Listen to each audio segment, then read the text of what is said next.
Begivenheden er måske det væsentligste af alle ontologiske og erkendelsesteoretiske begreber. Den er væsentlig inden for alle videnskaber.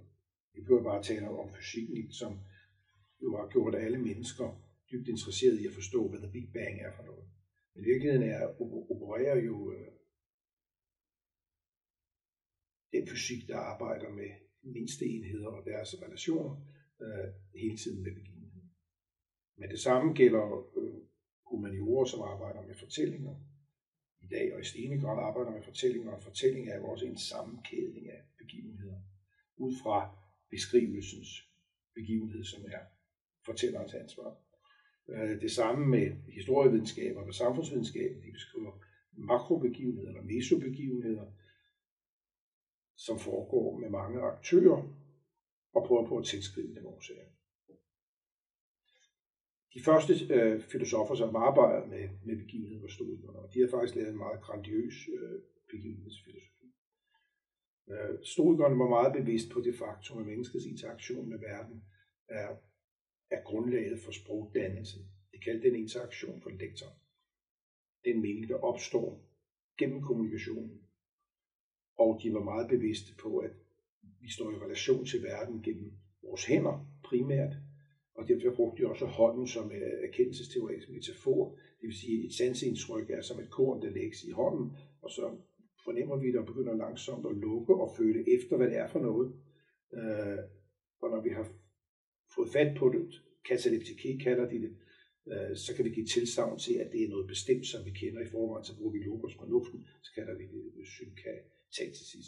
Men stoikernes fokus på det aktive har også gjort, at de kunne lave en distinktion, som er væsentlig for begivenheden mellem prauma og synkaner. Og prauma er et fantastisk ord. Det betyder faktisk begivenhed på græsk sammen med symban og en del andre ting, ergon også, med forskellige konnotationer.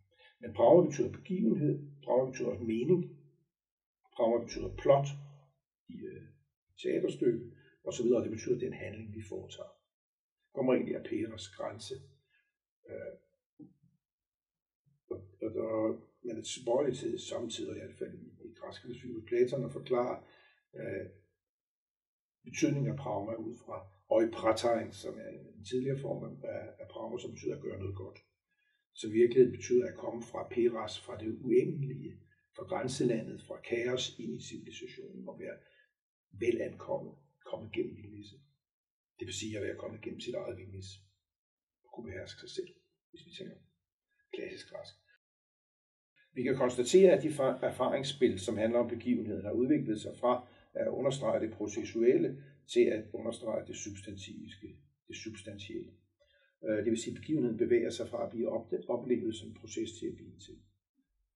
I sproget begynder også de udtryk at forsvinde, som er i stand til at gengive det faktum, at noget sker, og det sker decentreret, det sker uden at der er menneskelige subjekter, som nøje har overvejet det og planlagt det, men det sker, så at sige, med en hemmelig aktør, en som er summen af vores forskellige initiativer. Det faktum, at erfaringsspillene udvikler sig på deres egne præmisser, som selvfølgelig igen så snart vi kommer op i nyere og moderne tid, kan forklares ud fra teknologiens og økonomiens udvikling, er blevet udtrykt fabelagtigt godt af oplysningsfilosofen Georg Lichtenberg, som siger, at sproget filosoferer bag vores ryg.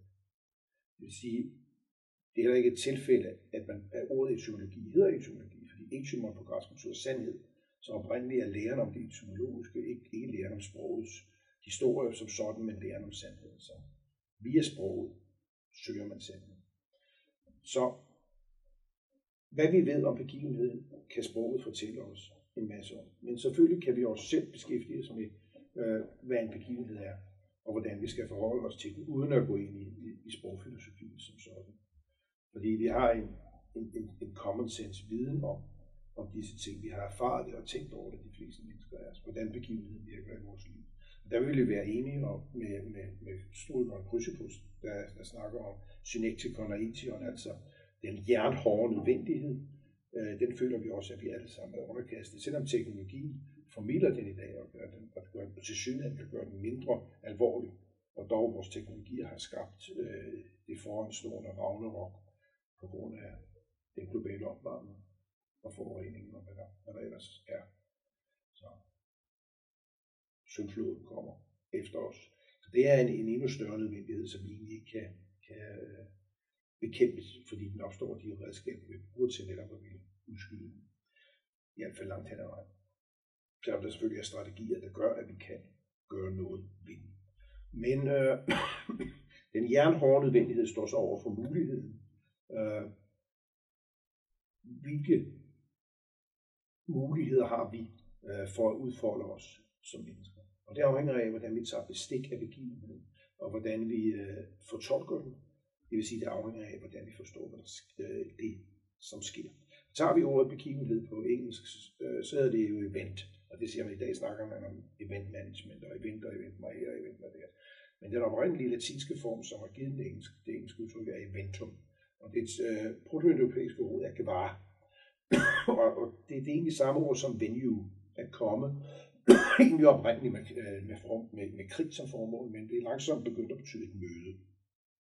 Og det udtrykker meget godt hele den kontekst, hvor vi i dag er tilbøjelige til at forstå begivenheden, nemlig som en kommunikativ hændelse, en dialogisk proces, altså som et møde mellem mennesker, hvor vi sammen taler om det, der sker imellem os, og er i stand til reflektivt at tage afstand til det, vi ikke vil have til at ske, og reflektivt at vælge det, der skal ske.